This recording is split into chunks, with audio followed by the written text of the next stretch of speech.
দুর্দান্ত স্বাদের পাতিহাঁসের রেসিপি নিয়ে চলে আসলাম। আশা করি ভালো লাগবে। কিভাবে আমি এই মজাদার পাতিহাঁসটা রান্না করেছি বন্ধুরা, শীতকালে হাঁস খাওয়ার মজাই আলাদা। তাই আজকের রেসিপিটা যারা হাঁস রান্না করতে পারেন না তাদের জন্য আমি খুব সুন্দর করে দেখিয়েছি। আশা করি অনেক ভালো লাগবে বন্ধুরা। ভালো লাগলে একটা লাইক দিয়ে আমার সাথে থাকার অনুরোধ রইল বন্ধুরা। আমি এই পর্যায়ে মূল রেসিপিতে চলে যাচ্ছি বন্ধুরা। বিসমিল্লাহির রহমানির রহিম। আসসালামু আলাইকুম বন্ধুরা, কেমন আছেন? আশা করি যে যেখানে আছেন সবাই ভালো আছেন। আজকে আরেকটা নতুন রেসিপি নিয়ে চলে আসলাম। শীত এসে গেছে, শীত মানে হাঁসের মাংস খাওয়ার মজাই আলাদা। দুর্দান্ত স্বাদের পাতিহাঁস রান্নার রেসিপিটা আজকে আপনাদের সাথে শেয়ার করব। আশা করি আমার সাথে থাকবেন। একটা লাইক দিয়ে ভিডিওটা কন্টিনিউ করার অনুরোধ তুলে হাঁসটাকে সুন্দর করে বেছে আমি পরিষ্কার করে নিয়েছি বন্ধুরা, দেখতে পারতেছেন। সুন্দর করে আমি মাংসগুলোকে কেটে নিয়েছি। আর বন্ধুরা, আমি এই পর্যায়ে রান্নার প্রসেসে চলে যাচ্ছি। কাটাটা আপনাদের মাঝে শেয়ার করলাম না অফ স্ক্রিনে। আমি কিন্তু হাঁসটা ভালো করে পরিষ্কার করে কেটে ছিঁড়ে ধুয়ে নিয়ে চলে আসলাম। এই পর্যায়ে আমি রান্নাতে চলে যাব বন্ধুরা। চুলার মধ্যে একটা আমি পাতিল বসিয়ে দিয়েছি। এই পর্যায়ে পরিমাণ মতো তেল দিয়ে দিব। খুব সহজভাবে দেখাবো।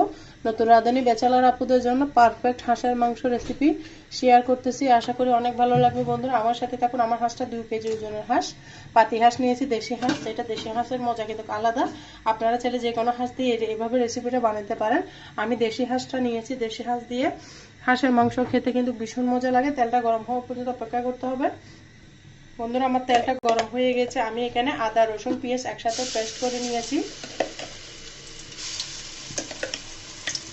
এখানে দিয়ে দিলাম পরিমাণ মতো আদা রসুন পেস্ট। দিয়ে এটাকে সুন্দর করে আমি ভেজে নিব কাঁচা গন্ধটা যাওয়া পর্যন্ত।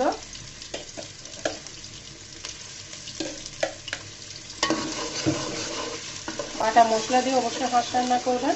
বাটা মশলা দিয়ে হাঁস খেতে কিন্তু দারুণ লাগে বন্ধুরা।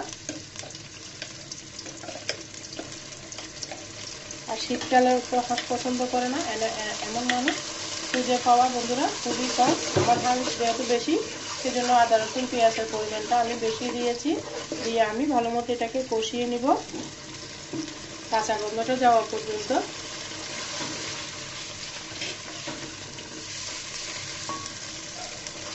দেখুন বন্ধুরা, আদা রসুন পেঁয়াজটা কষানো হয়ে গিয়েছে। এখানে আমি দিয়েছি শুধু জিরা বাটা।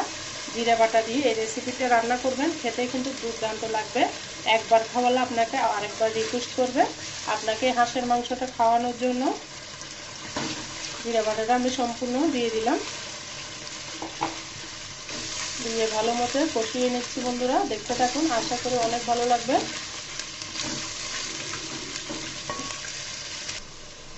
দিয়ে দিচ্ছি স্বাদ মতো লবণ। লবণটা যাদের স্বাদ মতো দিতে হবে বন্ধুরা, সেটা আমি বুঝাতে পারবো না বন্ধুরা। এটাকে আমি 5 মিনিট মতো কষিয়ে নিচ্ছি যেন গন্ধটা চলে যায়। তারপর দিয়ে দেব স্বাদ মতো হলুদের গুঁড়া কালারের জন্য।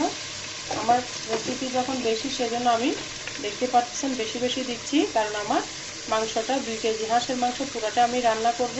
তার জন্য আমি সমস্ত উপকরণটা বাড়িয়ে দিচ্ছি। আপনারা কম বেশি বুঝে রান্না করবেন বন্ধুরা। আমি ভালো মতো মশলাগুলোকে কষিয়ে নিচ্ছি। এখানে আমি জিরা বাটা দিয়েছি। আমার যদি মাঝখানে যদি মশলাটা লাগে তাহলে আমি দিব, না হলে কিন্তু তার কোনো মশলা দিব না। শুধুমাত্র জিরা বাটা দিয়ে আমি আজকে রেসিপিটা হাঁসটা রান্না করব। খেতে কিন্তু দুর্দান্ত লাগবে। এই পর্যায়ে দিয়ে দিব পানি মশলাটা কষানোর জন্য। এই পর্যায়ে আমি কিছু গরম মশলা অ্যাড করে দিয়েছি, দারচিনি, এলাচ, তেজপাতা। অবশ্যই এগুলো দিতে হবে। হাঁসের মাংসের মধ্যে যত ভালো মশলা দিবেন তত কিন্তু হাঁসের মাংসের স্বাদটা পাবেন বন্ধুরা। অবশ্যই ভালো করে মশলা দিতে হবে, না হলে কিন্তু হাঁসের টেস্টটা পাবেন না। আমি বারবার বলতেছি হাঁসের মাংসের মধ্যে কিন্তু ভালো মশলা লাগে, না হলে কিন্তু খেতে ভালো লাগে না। আমি মশলাটাকে চুলার আঁচটা কমিয়ে ভালো মতো কষিয়ে নিচ্ছি। দেখুন বন্ধুরা, সম্পূর্ণ হাঁসটা আমি সুন্দর করে ধুয়ে নিয়ে এসেছি। এই পর্যায়ে আমি দিয়ে দিচ্ছি। মশলাটা আমার কষানো হয়ে গিয়েছে, ভালো মতোই কষিয়ে নিয়েছি, দেখতে পাচ্ছেন বন্ধুরা। আমি নেড়ে চেড়ে দিচ্ছি।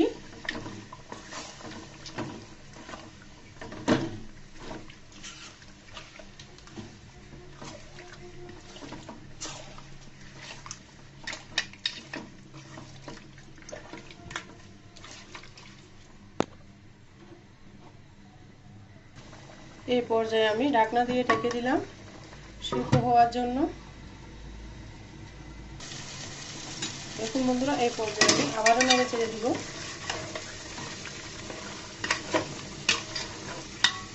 হাঁসেতে কিন্তু প্রচুর তেল থাকে দেশি হাঁসের মধ্যে।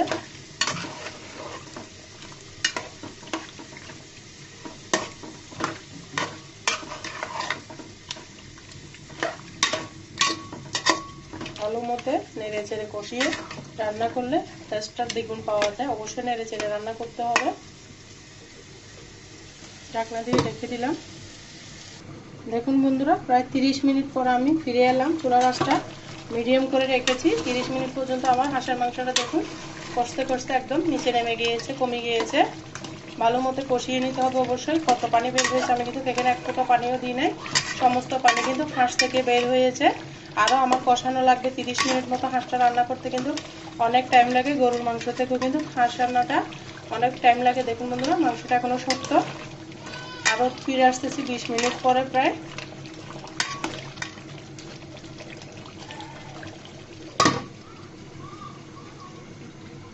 বন্ধুরা, এই পর্যায়ে কিন্তু আমি আলুটা অ্যাড করে দিচ্ছি।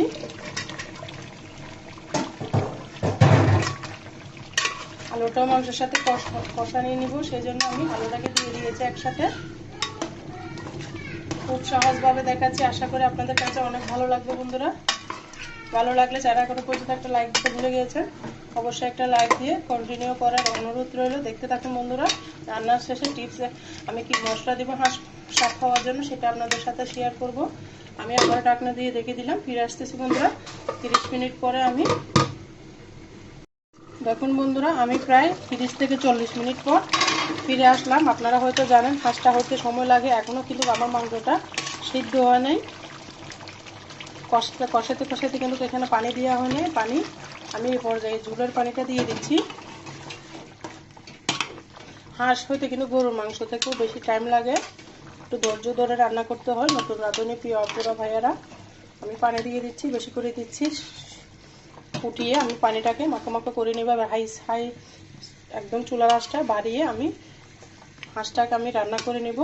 ভাতের সময় হয়ে গেছে, দুপুর 3টা বেজে গেছে। সবাই ভাত খাবে। আপনারা যদি টাইম থাকে পানিটা অল্প দিয়ে মিডিয়াম আঁচে রান্না করবেন। আমার হাতে টাইম নেই, সেই জন্য আমি বেশি করে পানি দিয়ে চুলার আঁচটা বাড়িয়ে রেখে মাংসটা সিদ্ধ করে নিব। কষানোর মধ্যে কিন্তু আমার মাংসটা 80% সিদ্ধ হয়নি, 50% মতো হয়েছে। এই চুলার মধ্যে কিন্তু আর 50% সিদ্ধ করে নিতে হবে। অনেক টাইম লাগতেছে, তাই আপনাদেরকে আমি অল্প অল্প দেখাচ্ছি। আশা করি ভালো লাগবে বন্ধুরা। দেখুন বন্ধুরা, প্রায় 30 মিনিট থেকেও বেশি সময় আমি রান্না করেছি। এই পর্যায়ে আমার ঝোলটা শুকিয়ে গিয়েছে। ধনেপাতা দিয়ে দিচ্ছি।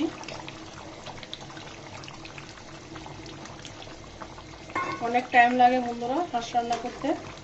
আমার রান্নাটা একদম কমপ্লিট হয়ে গিয়েছে। আমি চুলাটা বন্ধ করে দিব। দেখুন বন্ধুরা, কেমন হয়েছে আমার হাঁসের মাংসটা অবশ্যই কমেন্টসে বলে যাবেন। দুর্দান্ত এই রেসিপিটা কীভাবে রান্না করছি।